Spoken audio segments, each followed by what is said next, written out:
یہ کہانی ہے دنیا کے سب سے پراسرار انسان ڈی.بی. کوپر کی، جس نے 1971 کو امریکہ میں جہاز کو ہائی جیک کیا، $2 لاکھ سامان لیا، 36 مسافروں کو ایئرپورٹ پر اتروا کر جہاز واپس 10,000 فٹ کی اونچائی پر لے جا کر ایک پیراشوٹ کے ساتھ چھلانگ لگا دی، اور آج تک اس کا پتہ نہیں چلا کہ وہ کہاں گیا۔ زمین کھا گئی، آسمان نگل گیا، ہوا میں کہیں غائب ہو گیا یا زمین پر گرا۔ اگر گر کر مرا تو لاش کدھر گئی؟ زندہ بچ گیا تو کہاں ہے ڈی.بی. کوپر؟ وہ انسان تھا، جن تھا، یا کوئی ایلین؟ یہ ہے دنیا کی سب سے بڑی انسالوڈ مسٹری کی کہانی، مسٹری سٹوری آف ڈی.بی. کوپر۔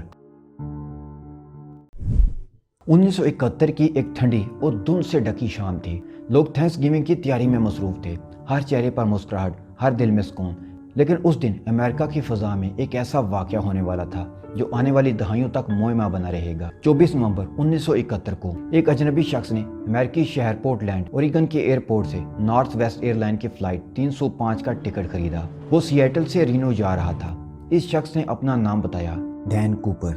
وہ عام سا انسان دکھائی دیتا تھا، سفید قمیض، سیاہ ٹائی اور سیاہ سوٹ میں ملبوس، چہرے پر دھیمی سی سنجیدگی اور آنکھوں میں ایسی گہرائی جیسے صدیوں کے راز چھپائے بیٹھا ہو۔ اس نے بڑے اطمینان سے سگریٹ سلگایا، ایک بورڈنگ پاس لیا اور جہاز میں سوار ہو گیا۔ یہ جہاز ایک بوئنگ 727 تھا جس میں تقریباً 36 مسافر سوار تھے۔ سفر مختصر تھا، صرف 30 منٹ کا، لیکن کسی کو معلوم نہ تھا کہ یہ فلائٹ عام نہیں ہونے والی تھی۔ فلائٹ کے کچھ ہی دیر بعد ڈین کوپر نے ایئر ہوسٹس فلورنس شارپنر کو اشارہ کیا اور بڑے آرام سے ایک نوٹ اس کے ہاتھ میں تھما دیا۔ شروعات میں فلورنس نے سمجھا کہ یہ کسی سنگل پیسنجر کی فلرٹ کرنے کی کوشش ہے۔ اس نے نوٹ کو اگنور کیا، لیکن کوپر نے سرگوشی میں کہا، miss you had better read that note, I have a bum۔ Florence نے کانپتے ہاتھوں سے نوٹ کھولا۔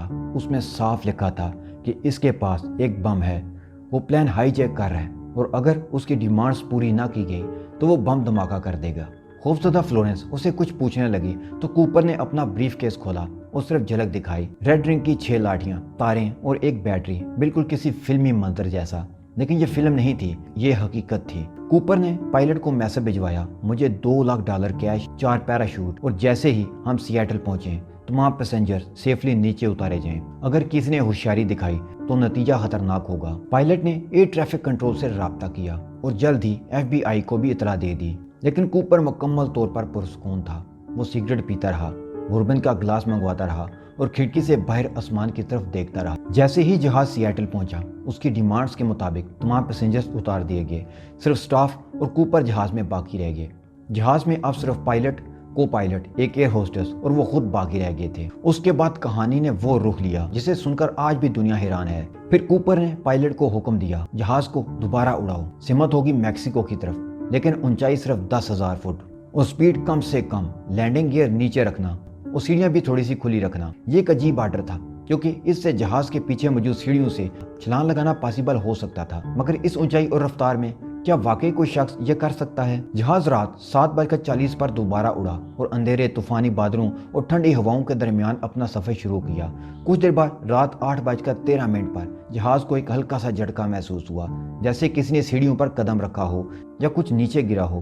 یہ وہ لمحہ تھا جب ڈی.بی. کوپر نے $2 لاکھ اور ایک پیراشوٹ کے ساتھ رات کے اندھیرے میں 10,000 فٹ کی بلندی سے جنگلات، پہاڑوں اور طوفانی بارشوں کے درمیان کہیں چھلانگ لگا چکا تھا۔ پائلٹ نے فوراً لینڈنگ کے لیے قریبی رینو ایئرپورٹ کا رخ کیا۔ FBI، پولیس اور ملٹری فورسز پہلے الرٹ تھے، لیکن جب جہاز زمین پر اترا تو اس میں صرف وہی لوگ موجود تھے جو کوپر کے علاوہ پہلے سے تھے۔ کوپر غائب ہو چکا تھا۔ Then making a getaway by parachute somewhere between there and Reno, Nevada. اس کے بریف کیس کا بم، اس کی شناخت، اس کی اصلیت، سب کچھ ایک معمہ بن چکا تھا۔ FBI نے پورے جنگلات چھان مارے، دریاؤں میں تلاشی لی، حتیٰ کہ ممکنہ جنگلات کے راستے پر سینکڑوں میل کا علاقہ گنگال ڈالا، لیکن نہ کوئی لاش ملی، نہ پیراشوٹ، نہ پیسے، نہ کوپر۔ اگر ہم میپ پر رینو نیواڈا سے لے کر میکسیکو تک کے ممکنہ راستے پر غور کریں تو راستہ آسان بالکل نہیں تھا۔ رینو کے جنوب میں میلوں پھیلے ہوئے نیواڈا کے ویران جنگلات اور اونچے پہاڑ موجود ہیں، جبکہ مغرب میں کیلیفورنیا کی ہولناک ڈیتھ ویلی یعنی وادی موت واقع ہے، ایک ایسا بے رحم صحرا جہاں درجہ حرارت انسانی برداشت سے باہر ہو سکتا ہے۔ ایسے خطرناک جغرافیے میں ڈین کوپر کے لیے چھپنا ممکن ضرور تھا، لیکن کیا یہ واقعی عقل مندی ہوتی کہ اتنی بڑی اسکائی جیکنگ کے بعد وہ ایسی جگہ چھپنے کا رسک لیتا جہاں سروائیول ہی ایک چیلنج تھا؟ اگر فار اے مومنٹ ہم مان لیں کہ وہ میکسیکو کی طرف فرار ہوا تو سوال یہ اٹھتا ہے کہ کیسے اسے پہلے لاس ویگاس سے گزرنا پڑتا، پھر ایریزونا یا نیو میکسیکو کی سرحد عبور کرتے ہوئے میکسیکو تک پہنچنا ہوتا۔ لیکن اس دوران ایک بڑی رکاوٹ تھی۔ اس کی پلان ہائی جیکنگ کی خبر اس رات پورے ملک میں پھیل چکی تھی۔ ہر بارڈر، ہر شہر، ہر پولیس یونٹ، ایف بی آئی کی ٹیم اس کے خاکے اور شناخت پر الرٹ ہو چکی تھی۔ عام کپڑوں میں عام لوگوں میں چھپ کر سفر کرنا اب تقریباً ناممکن ہو چکا تھا۔ تو پھر سوال یہ ہے کہ کیا اس نے کوئی نیا روپ اختیار کر لیا، یا وہ پہلے سے اتنا تیار تھا کہ اس نے اپنا فرار ایک مکمل پلان کے تحت ترتیب دیا؟ کیا اس کے پاس ایسے جعلی کاغذات تھے جو اس دور میں شناخت سے بچنے کے لیے کافی تھے، یا پھر وہ اکیلا نہیں تھا؟ اس کے اس پلان میں کوئی اور بھی اس کے ساتھ شامل تھا، جن کی مدد سے وہ کسی بھوت کی طرح ہمیشہ کے لیے غائب ہو گیا۔ ڈین کوپر کی یہ مسٹری صرف اسی وقت حل ہو سکتی ہے جب ہم اس کے ذہن کی گہرائی کو سمجھ سکیں۔ اس نے جو کچھ کیا وہ عام مجرم کا کام نہیں تھا۔ وہ ایک منصوبہ ساز، ایک نفسیاتی ماہر، یا شاید ایک سابقہ ایجنٹ جیسا لگتا ہے، کوئی ایسا شخص جو جانتا تھا کہ کتنے منٹ میں جہاز کہاں ہوگا اور کون سا راستہ پکڑنے سے وہ سسٹم کی نظروں سے اوجھل ہو سکتا ہے۔ بہرحال 1 سال بعد ایف بی آئی نے اس کیس کا ایک فرضی نام رکھا، ڈی بی کوپر۔ حالانکہ اس کا اصلی نام ڈین کوپر تھا، لیکن میڈیا میں ایک صحافی کی ٹائپنگ کی غلطی سے ہمیشہ کے لیے تاریخ بن گئی۔ اب پوری دنیا یہی سوال کرنے لگی، کیا کوپر بچ نکلا؟ کیا وہ مر گیا؟ کیا وہ کوئی خفیہ ایجنسی کا آدمی تھا، یا کوئی ایسا چلاک مجرم جو کبھی پکڑا ہی نہیں گیا؟ کہانی یہاں ختم نہیں ہوتی، بلکہ یہیں سے ایک نیا سلسلہ شروع ہوتا ہے۔ ڈی بی کوپر جہاز سے چھلانگ لگاتا ہے، اور جیسے ہی وہ غائب ہوتا ہے پوری دنیا میں ایک طوفان اٹھتا ہے۔ ایف بی آئی اپنی تاریخ کی سب سے لمبی اور مہنگی تفتیش کا آغاز کرتی ہے۔ ایک ایسا شخص جس کا نہ کوئی پکا چہرہ، نہ آئیڈینٹی کارڈ، نہ مکمل نام، بس اتنا پتا کہ وہ ڈین کوپر کے جعلی نام کے ساتھ سفر کر رہا تھا۔ تفتیش شروع ہوتی ہے۔ ایف بی آئی نے اس واقعے پر ہزاروں گھنٹے صرف کیے۔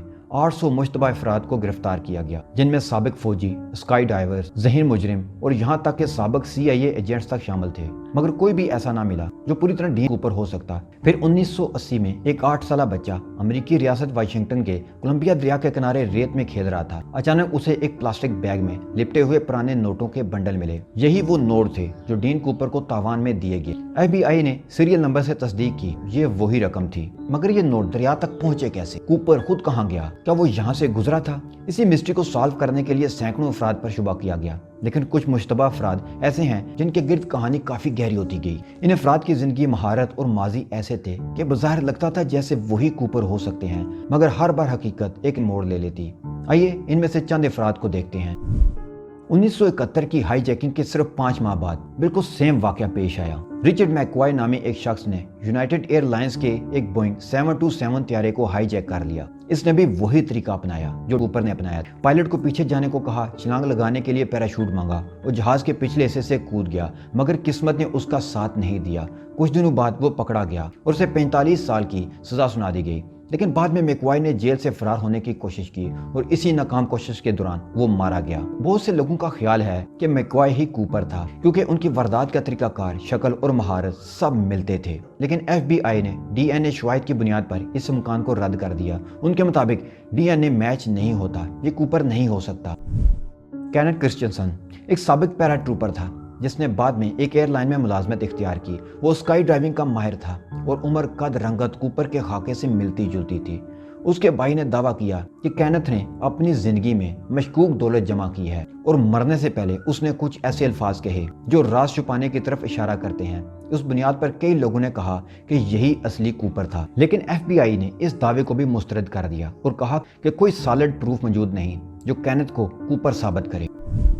رابرٹ ریکسٹرا وہ ویتنام جنگ میں خدمات انجام دے چکا تھا اور اس کا فوجداری ریکارڈ بھی خاصا داغدار تھا۔ وہ جعل سازی، چوری اور جعلی شناخت کے معاملات میں ملوث رہا۔ کئی ڈاکومنٹری فلمز اور تحقیقاتی رپورٹس میں اس کا نام ڈی بی کوپر کے ممکنہ کردار کے طور پر سامنے آیا۔ رابرٹ کی زندگی کے کئی پہلو ایسے تھے جو کوپر کی شخصیت سے میل کھاتے تھے، مثلاً پیراشوٹنگ کی مہارت، فوجی پس منظر، دھوکہ دہی کی ذہانت، مشکوک بہت ساری دولت، یہاں تک کہ ایک مشہور documentary the mystery of D B Cooper, اس میں بھی اسے ڈی بی کوپر قرار دیا گیا، مگر ایف بی آئی نے پھر بھی کوئی حتمی اعلان نہیں کیا اور معاملہ دوبارہ خاموشی میں دب گیا۔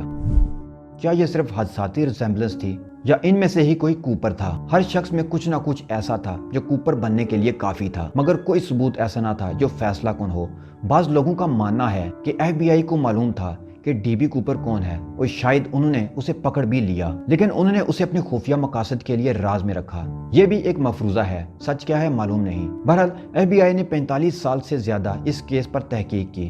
مگر 2016 میں کیس کو انیکٹیو قرار دے کر بند کر دیا گیا۔ لیکن سچ اب بھی کسی کو معلوم نہیں کہ کوپر کون تھا، کہاں سے آیا اور کہاں چلا گیا۔